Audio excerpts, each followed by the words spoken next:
Okay, this is the final lecture of the course, Marketing Ethics, and we will, after this lecture, we will talk about the presentations and the marketing plan groups and the strategy and procedures for that.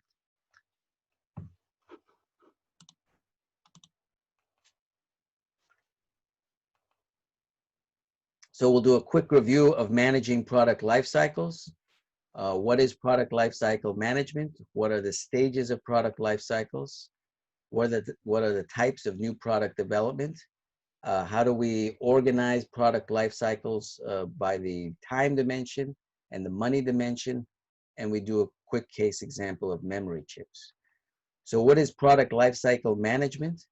It is the product side of the 4 Ps. So we have product, price, promotion, and place. And as I mentioned in my lecture last time, one of the biggest failure factors for new entrepreneurs, new startups, is they only think about one product. They don't think about the next product. They don't think about how that product will evolve over time, how new technology may replace it. They just have a product idea. They want to make a startup, and they don't see the whole evolution over time. And if you study some of the great success stories in startups over the years, you'll see that many of these founders, Steve Jobs, uh, Bill Gates, etc., had imagined evolution of their products over time.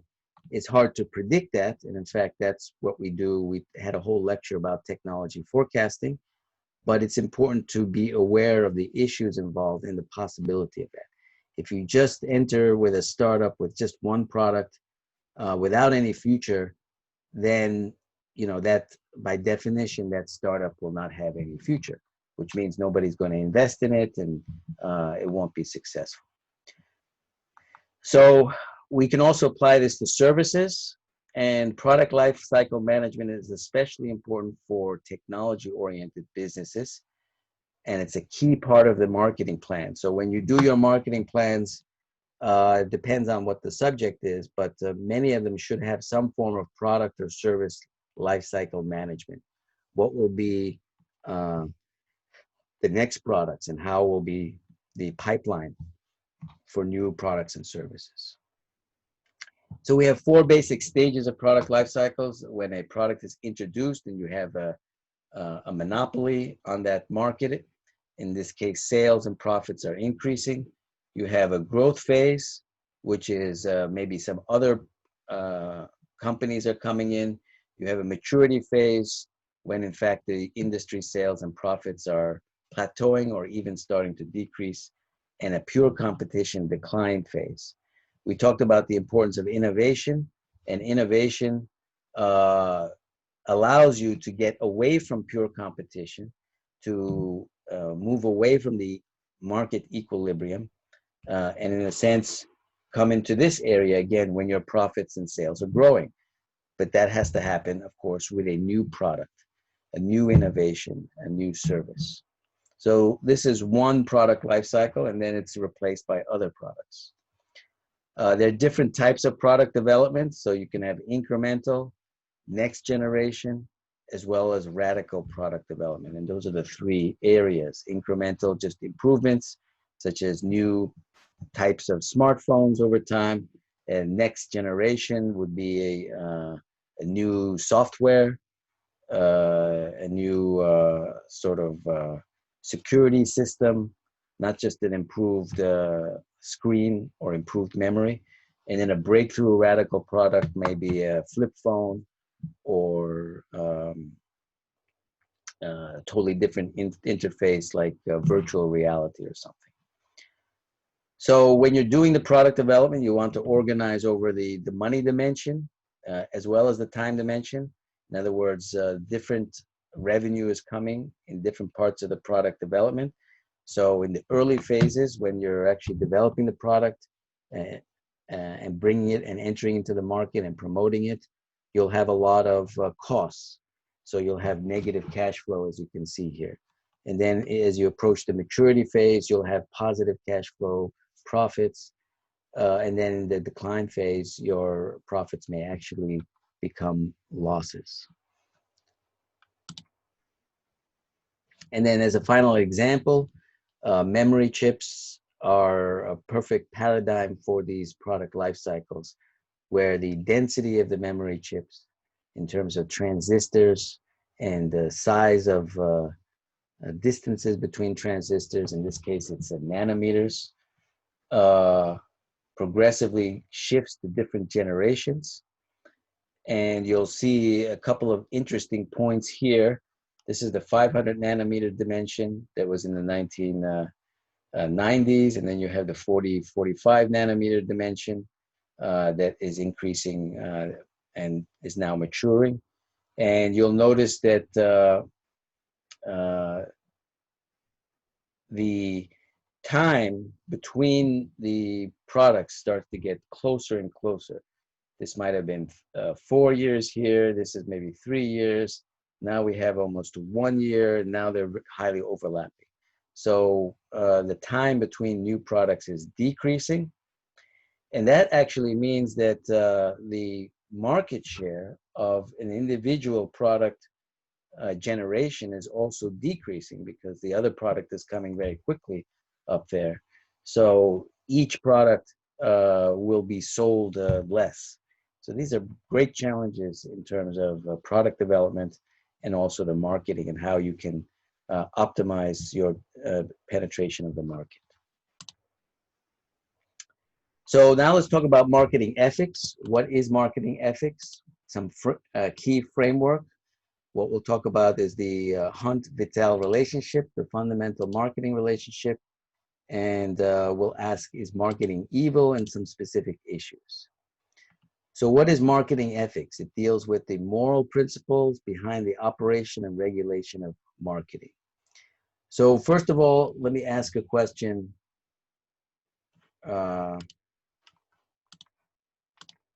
There we go. I forgot to share the screen. That's my fault.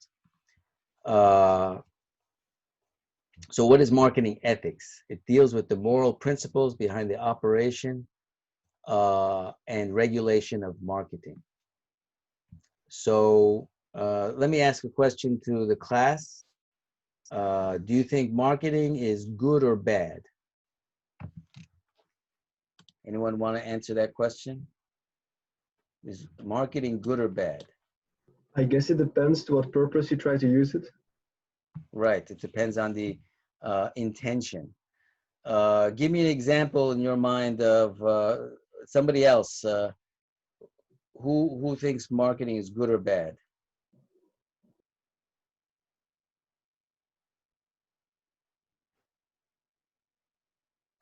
Anybody else want to answer? I think. Well, Actually, you go first. Oh yes, it's both good and bad. It's both good and bad, right? So it depends. And who wants to give me an example of a good marketing? I think a good marketing would be when you target a demographic. It is, the purpose is to sell a product, but it is also to, give that target demographic something that they need most of the time. Well, a bad marketing would be like a scam or something like that. Well, Right. not exactly a scam, but like an ineffective product, fluffed up and sold as like a really, really good product or something like that. I don't. Right. That's my take. So that's the whole mix of the product, the promotion, the price, and the placement. So for example, let's say you have a vaccine for COVID, right? And it's a really good vaccine, but you don't promote it properly, and the anti-vaxxers somehow have another message, and it's not a vaccine that has many major safety issues, and eventually people don't get the vaccine, and the COVID situation continues and people continue to die and the economic issues continue to persist, that would be bad marketing because it wasn't evil. It wasn't, scamming people, but it wasn't effective. If you have something of value for society, it's important to market it. It's important that people can benefit from it.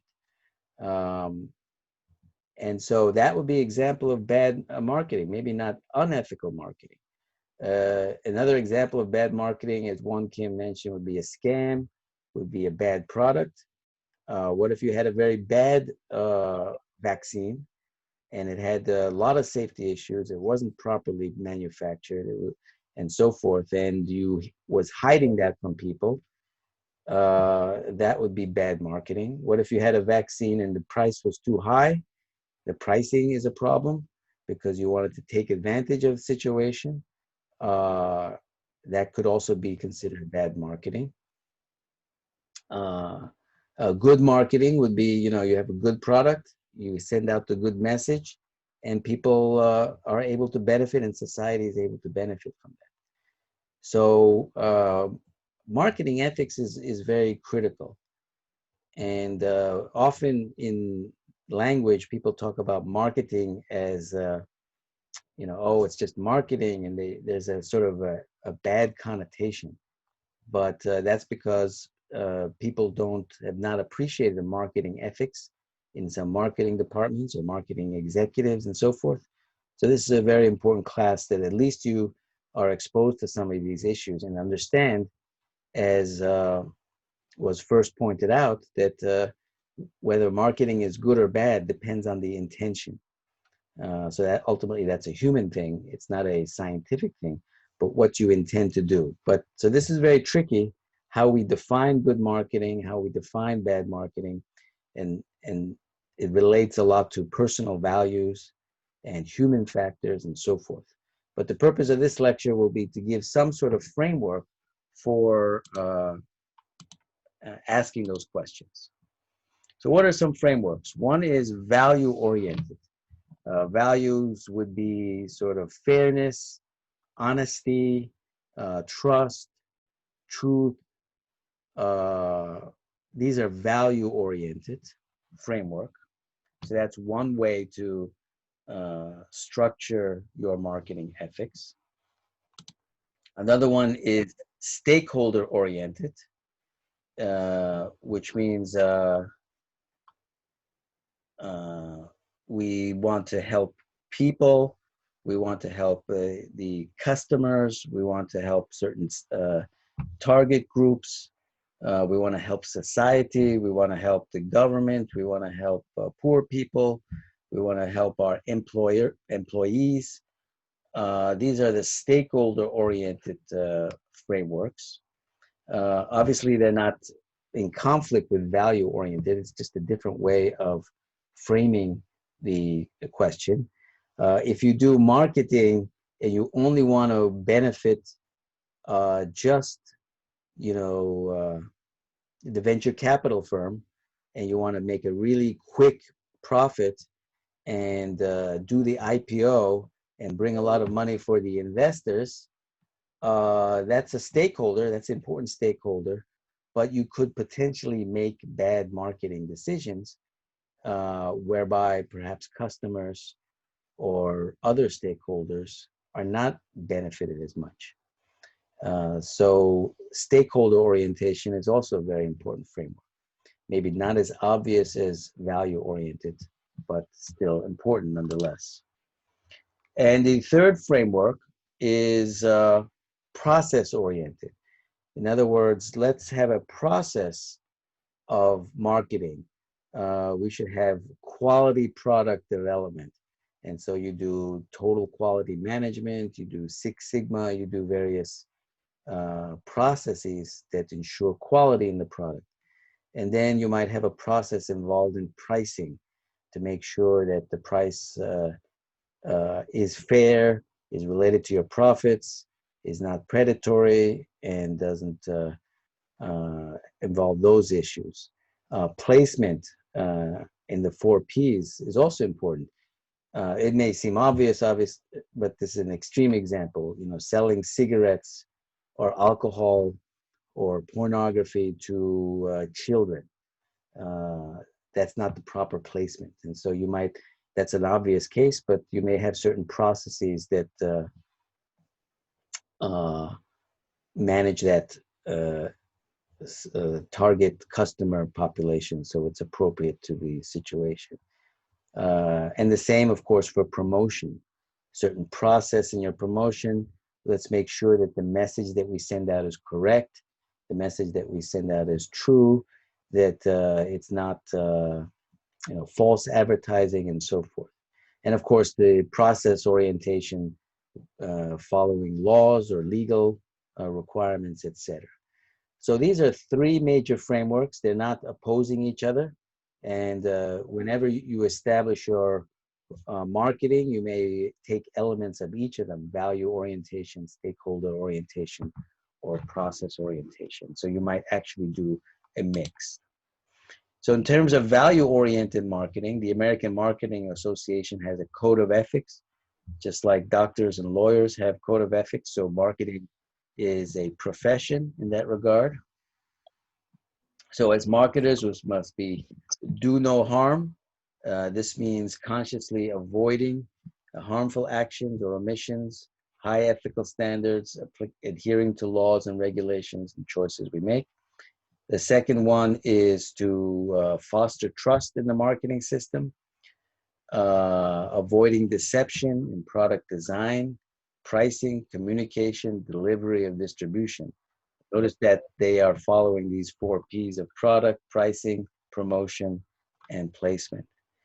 And embracing ethical values, building relationships, enhancing customer confidence, affirming core values of honesty, responsibility, fairness, respect, transparency, and citizenship.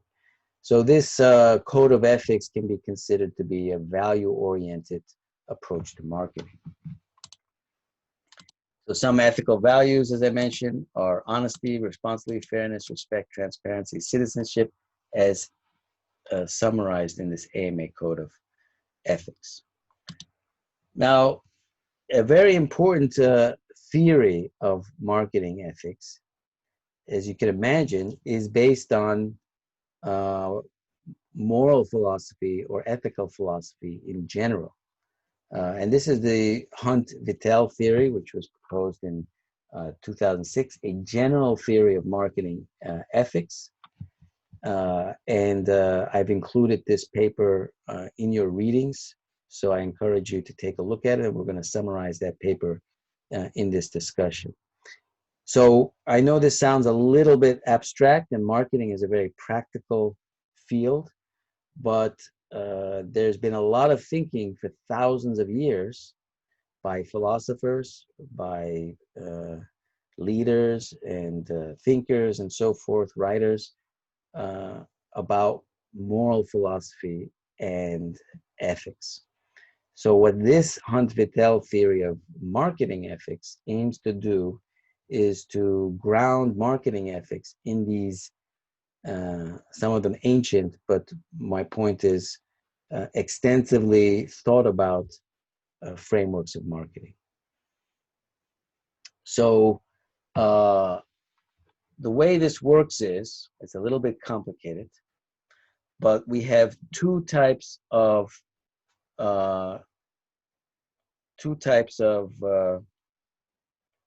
ethics. One is called deontological, and I know that sounds a little technical, but I'll explain this. Deontological relates to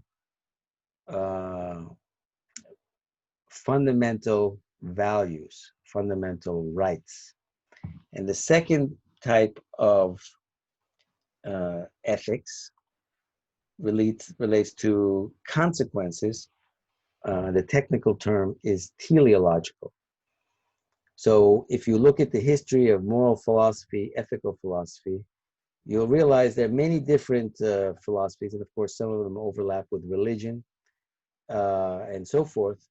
But the two major ones are deontological, which are based on fundamental values, and teleological, which are based on outcomes or consequences. So in other words, in deontological, an action is good if it is following some good principle. And we call those deontological norms. So for example, if you're honest or if you're truthful, these are deontological principles, values. On the other hand, this teleological or consequences are related to the outcomes. So if people are unhappy or if there's a bad result in society or with an individual, then that's considered morally wrong. So for example, in moral philosophy, is murder, killing someone, bad? Well, obviously in most moral systems, that's a bad thing. Although that can depend, of course, in wartime and so forth. But in general, most moral systems would say murder is a bad thing. But there are two ways of looking at it. Why is murder a bad thing? In the deontological system, murder is a bad thing because it's bad to destroy life. Life has some sort of fundamental value. And you're not, you should respect life, and therefore murder is bad. That's on the deontological side. On the teleological side, the concept is murder is bad because it's not good for society if people are killing other people. It's not a safe society. People don't feel safe. They feel scared. They're not, obviously family members of the person who's murdered are unhappy. There are bad consequences. So in other words, it's bad to murder, not because life itself is necessarily the key thing, but the consequences of murder are very bad for people and for society. So deontological and consequential. Now, in a lot of moral philosophy, these are quite separate systems or quite separate frameworks. But in this Hunt-Vittel theory in marketing, they try to integrate it and have a holistic approach that combines both deontological, values-based, and teleological approaches. So it takes a lot of inputs of the cultural environment, which are religion, legal and political system, the professional environment with various codes, for example, what we saw before with the American Marketing Association, the industry environment, organizational environment, and personal characteristics of the executive or the marketing person involved. So is there a perceived ethical problem? What are the perceived alternatives? You you apply the deontological norms from all these. These are the fundamental values, and you do a deontological evaluation. Then you also take all of this and see what are the perceived consequences, the probabilities of those consequences, so we don't always know what the result will be, and the stakeholders, because the stakeholders are influenced by these consequences, and you do a teleological evaluation, and you combine the deontological or values-based evaluation with the teleological evaluation, do an ethical judgment, and result in the behavior. And when you see the actual consequences, that feeds back over here and affects this in a loop. It affects the teleological loop, as it were. So what's interesting about this theory is that it actually gives more importance to this teleological evaluation. There's a very practical aspect to this in the sense that you're testing for the actual consequences, feeding back and modifying your teleological evaluation, which affects the ethical judgment. So in other words, on paper, this looks like deontological and teleological are equal, and they're feeding into, how we think about the judgment. But because of the feedback loop that results from the actual consequences, that increases the importance of this aspect. Now, I'm not saying that's bad or good, but it's very interesting because, as you know, marketing, a very important feature of marketing that we've studied over the past many lectures is to have feedback from the audience, the feedback from the customer about, what your product is and the value and so forth. So it's interesting. These are philosophers and academics, but they come from a marketing mindset, and that marketing mindset puts greater attention to the consequences on the results and feeds those back. So in other words, this could be not just a theory of marketing ethics, but a marketing theory of marketing ethics. In other words, it's a classical marketing approach, testing the market, testing the results, and feeding back. Again, I'm not saying that's bad or good, but it's a natural fit with the way marketing works. So the fundamental marketing relationship with customers can be either adversarial or cooperative, power relationships, and incomplete knowledge. Why is this important? Because in a lot of ethical issues, such as leaders or generals or doctors or professionals, the relationship to the customer is not equal. The doctor has more knowledge than the patient about certain things, has more power, especially if the patient might be in a coma and not able to respond, and the surgeon or the doctor has a lot of power. And that's one reason why ethical aspects are very important in medicine. Ethical aspects generally are very important in leadership and so forth. And that's because these relationships are unequal. And the same is true in marketing. You might make a product and sell that product, but you know more about the product than the customer. You may know that it's actually not very good. You may know that you advertised the camera for 1,000 pixels, but it's actually 900, and the customer may not notice it.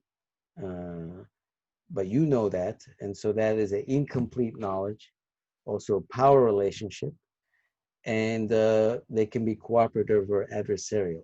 So this fundamental marketing relationship is very critical to understand. Obviously, the customer is king. We've emphasized that throughout the course. The customer is very important to keep satisfied. The customer determines what we sell, and the customer determines many aspects of how we market, customer-driven marketing. But even though the customer is so important and so powerful, in reality, it's not exactly that way. And we have the ability to be very unethical. And so that's why marketing ethics is very important. So is marketing evil? There's a number of reasons why sometimes people think marketing is evil. And three of the major ways is personal autonomy. What is personal autonomy? It's the concept that I make my own decisions about what I want to do with my life. But a fundamental premise of marketing is we want to change what people want to do with their life. If I have a car that I want to sell, that person, the customer, the prospective customer, doesn't want to buy my car. They're not thinking about my car. But I want to change their mind. I want to influence their thinking that they may eventually buy my car. So to some extent, marketing interferes with personal autonomy. It's another reason why marketing ethics is so difficult, because fundamentally we are, in a way, influencing personal autonomy by trying to change people's minds. I'm not saying that marketing is evil, but I'm just saying that this is a very big responsibility to be aware of this power, and it can be used for good, but fundamentally we are changing people's minds. So if we want to do a vaccine for COVID-19, we will help the world and make a lot of people much better off and much happier and safer, save lives, etc.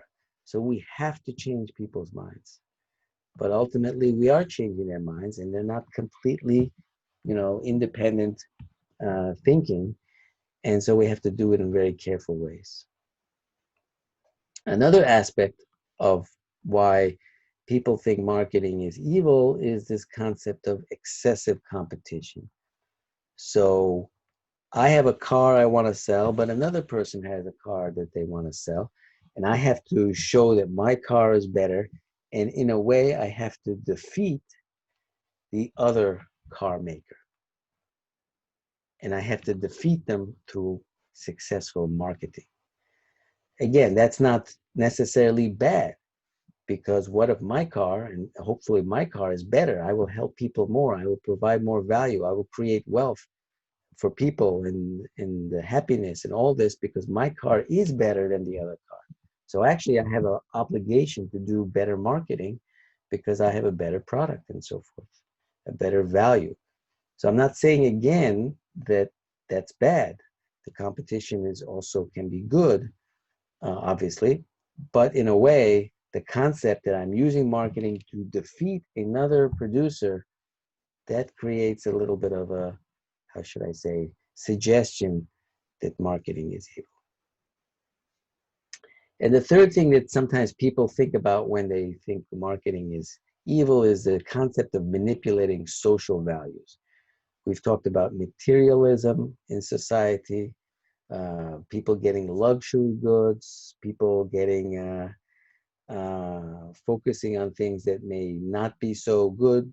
Obviously, cigarettes and things like that that might have unhealthy consequences and so forth. So to some extent, marketing does manipulate social values. It generates new society, new way of thinking. Apple computer, Google, Mercedes-Benz, all these things are related to social values. People want to get a Mercedes because it's fancy car, nice car, all this kind of stuff. That's a social value, and marketing has helped achieve that. Now, of course, again, that can be good and bad, but the concept of changing social values is a very tricky one, and some people find that to be potentially a negative. So I don't think marketing is evil. I think it's absolutely critical, because ultimately change is good. People need to improve. People need to have value. People need to improve their life, etc. Just staying the same is generally not, possible. Life in general is changing. So marketing is a process of, helping that, making that happen in a useful and valuable way. But it does affect personal autonomy. It does involve competition, and it does involve social values. So it's very important to be critical. So here are some examples. In the pharmaceutical industry, there's a concept known as physician detailing. So pharmaceutical industry wants to market and sell drugs. So we can do that by influencing the doctors, and we call that physician detailing. They call that physician detailing. So they send representatives to the doctors to talk about the drugs and influence them. Ideally, the doctors should be trained by medical school and medical training, and not influenced by the pharmaceutical. But the medical training doesn't provide all that information. New drugs come out, and and new information comes out and so forth. So the physician detailing has a positive side, but it could also have a negative side, influencing the doctors directly. And sometimes that involves taking them to dinner, maybe even worse, like bribes and things like that. So this is a tricky area. This is in the United States, not in many other countries, but you have direct-to-consumer advertising, where even though it's a prescription drug, you make an advertisement to the patient, and then they say, the advertisement says, talk to your doctor about this. Fast food targeting youth. Somebody in the class had mentioned about targeting the right population. So targeting youth so that they get bad eating habits early on when they're very impressionable.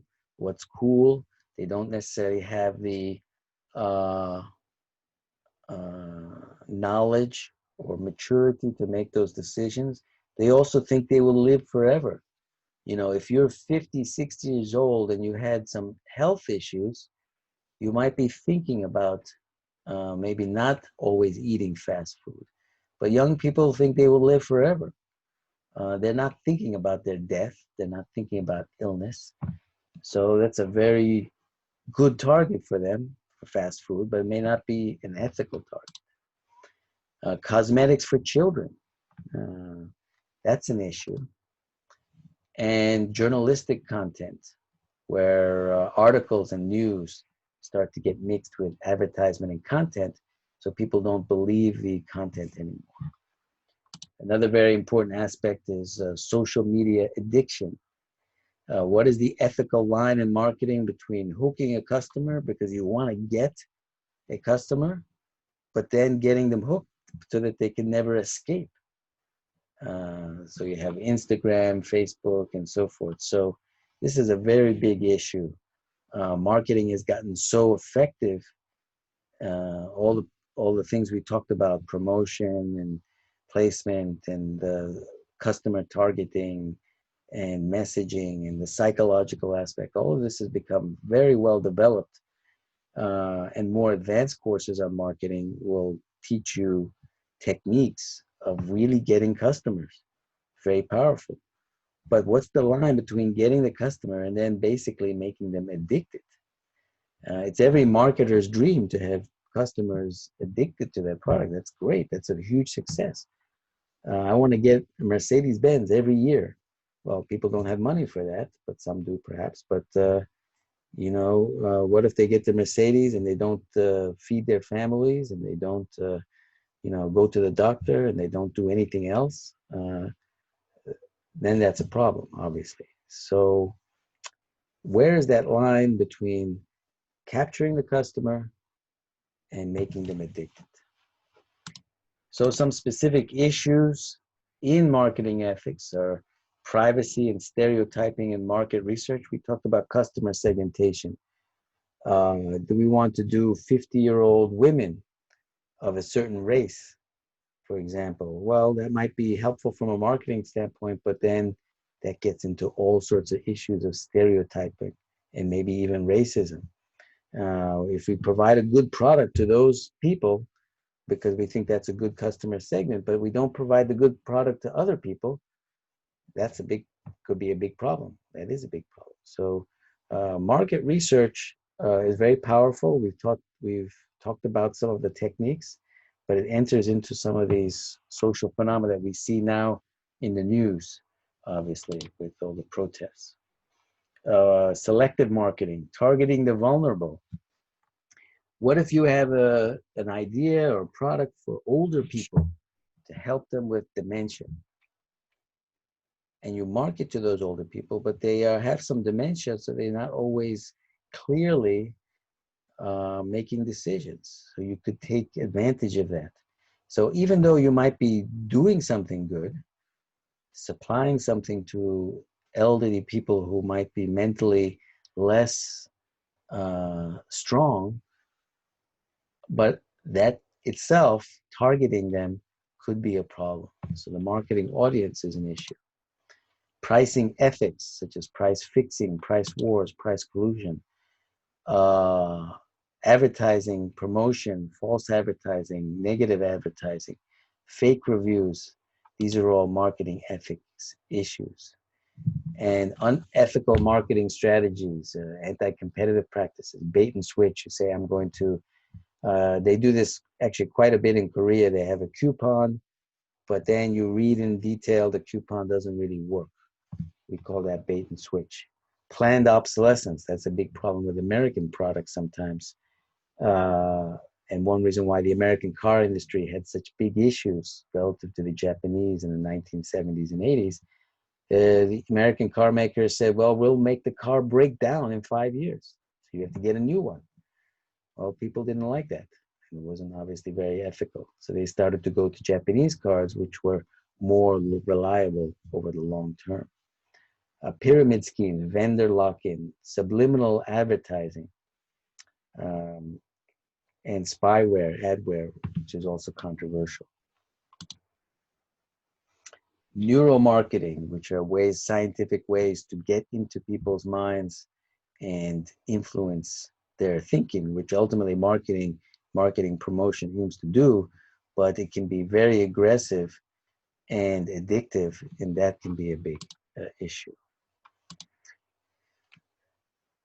So the good thing about this product, it's a little bit of a joke, you may poke your customers with it if they don't buy. So that's obviously not, good marketing practice. So that's the end of this